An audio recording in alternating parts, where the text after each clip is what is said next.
시청자 여러분 안녕하십니까? VOA 뉴스입니다. 미국 의회조사국이 2차 미북 정상회담을 앞두고 북한을 상대로 한 외교에서 이룬 것과 이루지 못한 것을 보고서로 냈습니다. 북한의 핵미사일 시험은 중단됐지만 핵시설 공개는 물론 비핵화 정의도 합의 못했는데 북한의 제재 회피는 늘었다고 지적했습니다. 김칸희 기자의 보도입니다. 미국 의회조사국은 북한을 상대로 한 외교를 통해 미국은 북한의 핵미사일 시험 중단을 비롯해 인질과 유해 송환을 이뤘다고 평가했습니다. 반면 북한이 이룬 것으로는 김정은의 국제 이미지 개선과 북중 관계 복원, 남북 관계 개선, 또 유화적 분위기 속에 진행된 북한의 제재 회피를 꼽았습니다. 조사국은 이어 이루지 못한 것으로 비핵화에 대한 정의와 핵시설 공개 및 검증을 지적했습니다. 미북 양측이 비핵화의 정의는 물론 핵시설에 대한 공개와 국제 검증도 합의하지 못했다는 것입니다. 마이크 폼페오 국무장관은 의회 청문회에 출석해 북한의 지속적인 핵분열성 물질 생산을 확인하기도 했습니다.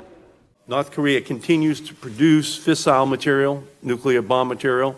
Is that correct? Yes, they continue to produce fissile material. 의원들은 1차 미북 정상회담 이후 북한은 비핵화를 위한 구체적인 조치를 내놓지 않았다고 비판했습니다. We're not making real progress on eliminating nuclear weapons from the peninsula, and that's something that we all want to see happen.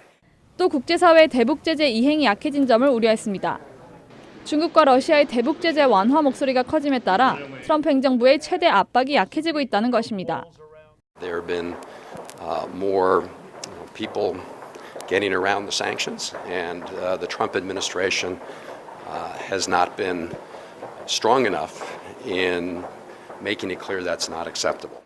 의회조사국은 이어 남북한이 군사 분야 합의로 비행 금지 구역을 설정한 것은 미국과 한국의 북한 군사활동 감시 역량을 축소시킬 수 있다고 평가했습니다. 또 북한이 영변 핵시설을 해체한다면 김정은은 신년사에서처럼 미한 연합훈련과 전략자산 전개 등의 중단도 요구할 것이라고 전망했습니다. VOA 뉴스 김칸입니다. 미국과 한국의 방위비 분담금 협상이 타결점을 찾지 못한 채 난항을 거듭하고 있는데 자칫 이 문제가 북한 비핵화와 주한미군의 지위에도 영향을 미칠 수 있다는 우려가 나오고 있습니다. 박승혁 기자입니다.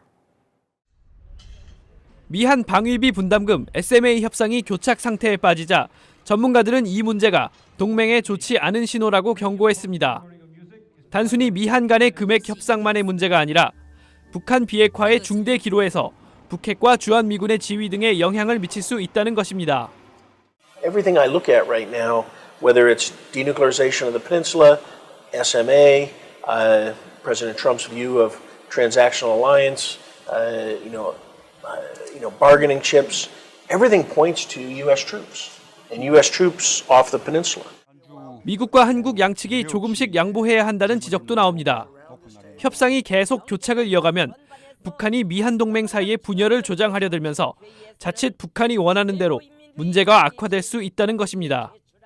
I think both sides are making a mistake to give North Korea the impression that by simply procrastinating, one of us, either South Korea or the United States, will get impatient and want to make some kind of a gesture of goodwill, which the North Koreans can then pocket with no concessions. 실제로 북한은 28일 대외 선전 매체를 통해 분담금 협상을 하는 미국을 향해 원색적인 비난을 하고 나섰습니다.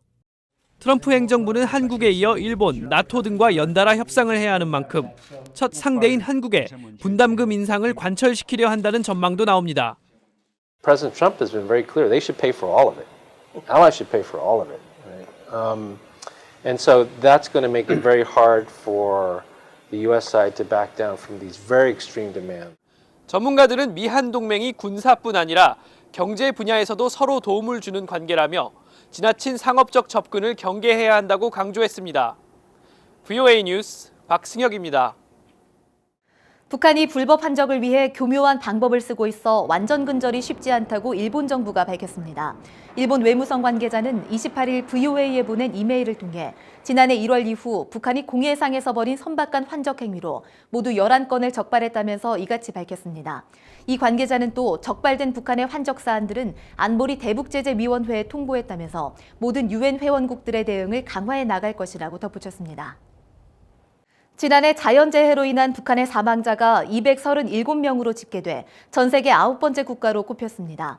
유엔 재난위험 경감사무국과 벨기에 루뱅대학교 재난역학연구소는 최근 공동 발표한 보고서를 통해 이같이 밝히면서 특히 지난해 8월 홍수로 인한 사망자가 151명이었다고 공개했습니다.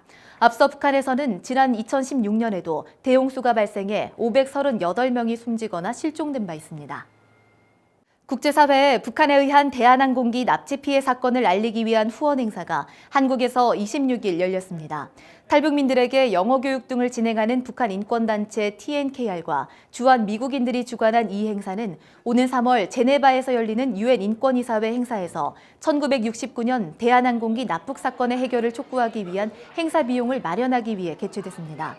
참석자들은 유엔 인권이사회에서 북한에 압박을 가할 것을 요청하는 편지 쓰기 행사도 진행했습니다. VOA 뉴스 마칩니다. 시청해주신 여러분 고맙습니다.